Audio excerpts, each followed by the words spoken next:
বন্ধুগণ, আমরা এখন অ্যামাজন জঙ্গলের মধ্যখানে আছি। যারা লিবিয়া, ইতালি বিভিন্ন জায়গায় হয়ে জঙ্গল দিয়ে আমেরিকায় বা ইউরোপ কান্ট্রিতে যান, দেখেন কত কঠিন গহীন জঙ্গলের মধ্যে দিয়ে আমরা ইউরোপ যাচ্ছি।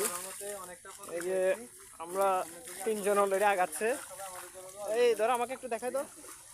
হ্যাঁ, আমরাও মোটামুটি আগে গেছি। এই সামনে আর একটু গেলে একটা বর্ডার আছে, আমরা বর্ডার পাচ্ছি। বর্ডার পার হলে আরো একটা বিশাল একটা জঙ্গল আছে। ওইটা পার হলে আমরা সুস্থভাবে তারপর সবাই আমাদের জন্য এখানে অনেক প্রাণী জানি অনেক কিছু আছে। সবাই জন্য দোয়া করবেন। আমরা সুস্থভাবে যাচ্ছি। এত বিপদ সীমা পারে দিয়ে আমরা যাওয়ার চেষ্টা করতেছি। দেখি আমাদের সামনে থেকে আরো বিপজ্জনক। হ্যাঁ, আপনাদের দোয়ায় আমরা বিপজ্জনক সবগুলা পারে গিয়ে আমাদের গন্তব্যস্থলে পৌঁছাতে পারবো ইনশাআল্লাহ।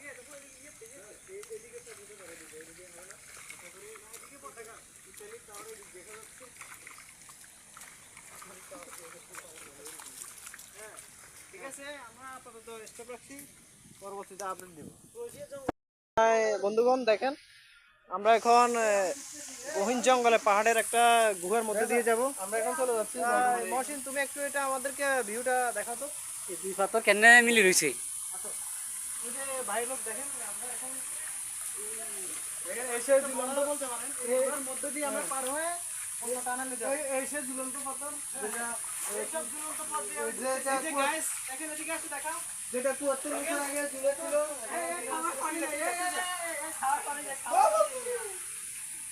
কত ভয়ানক, কত ভয়ঙ্কর জায়গা পারে যে এসব জায়গায় যায়। এই যে দেখেন, ফোন মাসুদ দে, তোর প্রিয় তোমায় কল দিছে, কল রিসিভ কর।